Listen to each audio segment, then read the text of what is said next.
Welcome to Donmar TV News Channel. Ibinida ni Presidential Anti-Corruption Commission na mahigit 13,000 kaso ng katiwalaan at iba pang reklamo ang natanggap ng ahensya at nalutas mula ng buuhin ito noong 2018. Batay sa ulat ni PACC Chairman Greco Belgica, 4,135 sa mga kasong ito ay pawang mga reklamo ng korupsyon na natanggap nila mula Marso 2018 hanggang Mayo 2021. 157 dito ang naisampa na sa tanggapan ng Ombudsman, 89 ang isinampa sa Department of Justice Task Force Against Corruption, 3,047 ang inendorso sa kaukulang mga ahensya, 112 ang natapos na sa fact-finding investigation at lifestyle check, 35 naman ang concluded at 299 ang letters of compliance. Mabilis din tinugunan ang nasa 9,041 na kasong idinulog sa PACC na may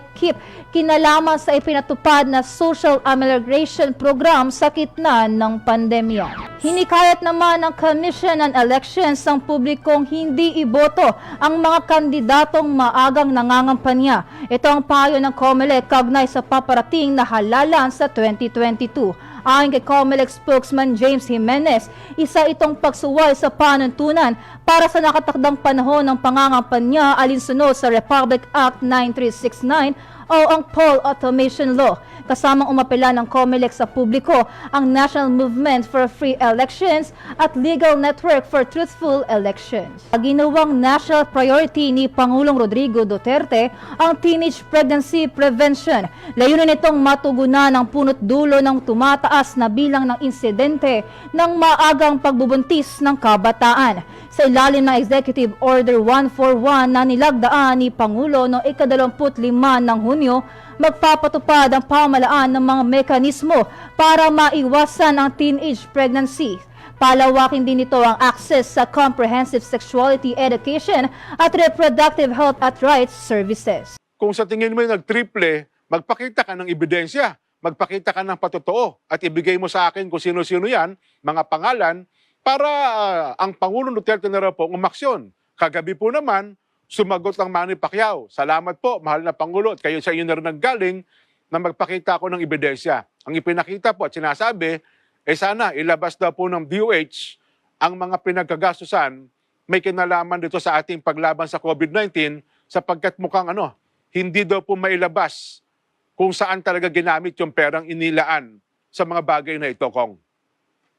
Yeah, pero pinag-uusapan natin akusasyon ng korupsyon at ang hamon yata ng Pangulo, itukuyin mo kung sino-sino sa aking pamahalaan Tama sa ating pamahalaan ang guilty ng korupsyon. At kasi kung hindi mo kanya mapatutunayan, ayun na nga.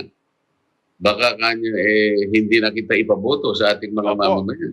At mga ngampanya daw Pangulo Duterte para sabihin si Manny Pacquiao ay sinungaling. Yun ang kanyang sabi. So ang ibig sabihin niya ng hamon ay kailangan mapatunayan sino-sino sa mga nasa pamahalaan.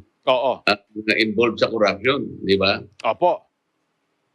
Ay mukhang yun na nga po, sa kanyang statement ata kagabi, sinabi niya, well, hindi naman specifico, kundi yung sa part po ng DOH, kasi nga hanggang ngayon daw ay hindi may labas-labas ng DOH sa mga dokumento kung saan talaga ginugol yung pondo. May kinalaman po sa paglaban sa COVID-19, Kong. Diyan, kasi ang pinag-uusapan natin pag corruption, kung minsan hindi lamang napakatagal, kung hindi napakahirap kumuha ng ebidensya talaga, di ba? Maliban na lamang kung talagang lilitaw na lang na mula doon sa pamamahala mo o pagmamanage mo ng departamento mo, ay talagang hindi mo may papaliwanag kung bakit ganyan ang patakaran. At maaring hindi mo maipakita ng direktahan yung mukha at saka yung extent ng corruption. Pero sa direksyon ng pamamahala halimbawa ay may napapansin ka na hindi natapos ang proyekto halimbawa. Opo. O natapos man hindi naman ayon doon sa pagkaka-drawing halimbawa, o yung mga plano hindi nasunod, o yung mga paggasta halimbawa ay hindi naman natukoy na talagang ginasta.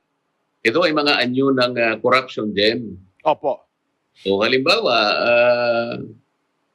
pwede ko nang pangunahan yung Department of Education din. Ako, isa pa po yan, oo. O bakit sila kumuha ng budget na ganito kalaki pagkatapos sasabihin nila umangkat sila at nagpalimbag sila ng napakaraming modules pero hindi naman dumating sa kinauukulan. Anong tawag mo dyan? Oho. Hindi maliwanag na corruption yan. Hindi ko na kailangang patunayan kung sino yung corrupt Yun lamang hindi nila maipakita kung saan nila dinala yung pera na ginasta. Opo. Sinabi nila yung budget ng 2021 school year 20 billion din Bakit ang nangyari sa first and second quarter mga teachers ang gumawa? Oo. Sa kakarampot na budget ang dinownload sa mga regions. Opo. Pagkatapos yung third and fourth quarter, hindi naman nagamit ng mga batang mag-aaral. Opo. O hindi mo masasabing hindi corruption yan. Ayun na nga po, Kong. Ano? Ang isa nga sa binigay na halimbawa lang kahapon ng DOH, baka sa susunod na round, Kong, ang gamitin naman ni Senador Pacquiao ay ang usapin ng DepEd at marami pang round siguro ang mangyari. At saka alam mo, madaling patunayan yan kung tutugay-gayin mo yung report ng COA dyan. Makikita mo kapag ang COA ay nagbigay ng audit observation, pagkatapos ay hindi naman nila nasagot yung at hindi nila nabigyan ng kaukulang remedyo yung mga suhestyon at saka mga rekomendasyon ng COA.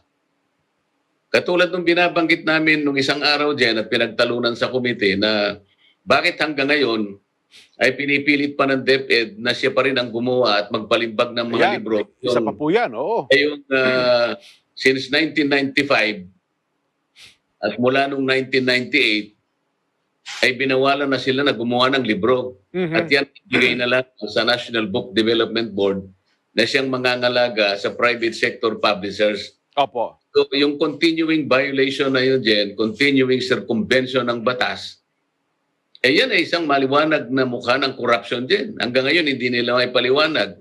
Opo. Yung huling tanong ko, napakarami ng mga opisyalis ng DepEd, isa man sa kanila ayaw sagutin yung tanong ko. Bakit hanggang ngayon ay hindi nyo tinutupad ang batas na nagsabi sa inyo na layuan ninyo ang responsibilidad na yan? Oho. Hindi na sa inyo yan, inalis na sa inyo yan mula pa nung may sa batas yung Republic Act 8047 noong 1995.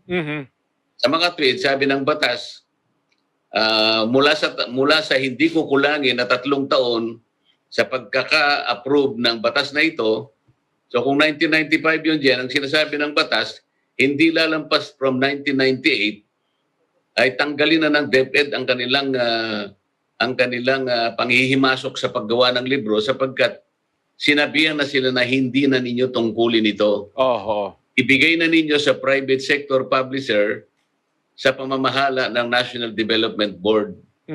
Hanggang ngayon, Jen, ginagawa nila yan.